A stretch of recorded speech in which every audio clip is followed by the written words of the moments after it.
The best description of the word epiphany I have ever seen is showing forth.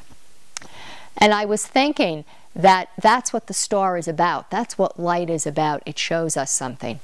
Those three wise gentlemen that followed a star to Jesus could very well have stayed in the darkness. They may not have responded to that light. They may not have followed the star, but they did because it caught their attention. I spent the first 24 years of my life in Jersey City, and star-filled skies were unusual because of the lights and the skyline. But I always said, starlight, star bright, first star I see tonight, and I loved that. I always loved stars.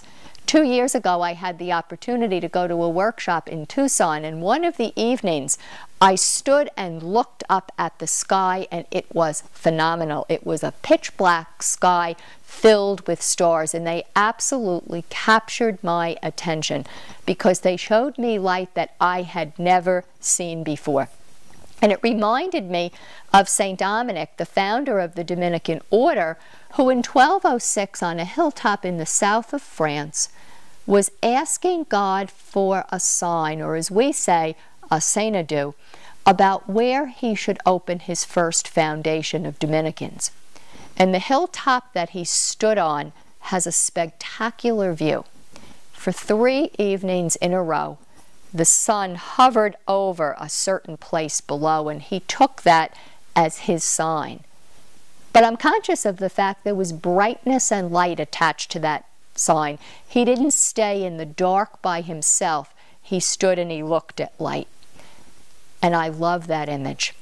I spent about the last 20 years of my life in high school ministry at Mount St. Dominic Academy, and I like to think that I was there to minister to the young women. In reality, they did a lot of ministry to me, helping me see light in all kinds of circumstances of life. I was always so aware of their ability to see the positive and, as we might say, to walk in the light.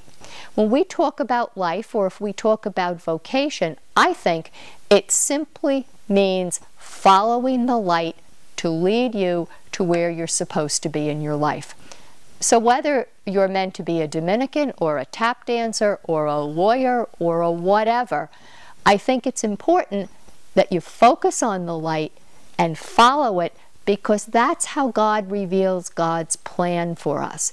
If we believe that Epiphany is a showing forth, how do we follow that light so we show forth where we're supposed to be in our life?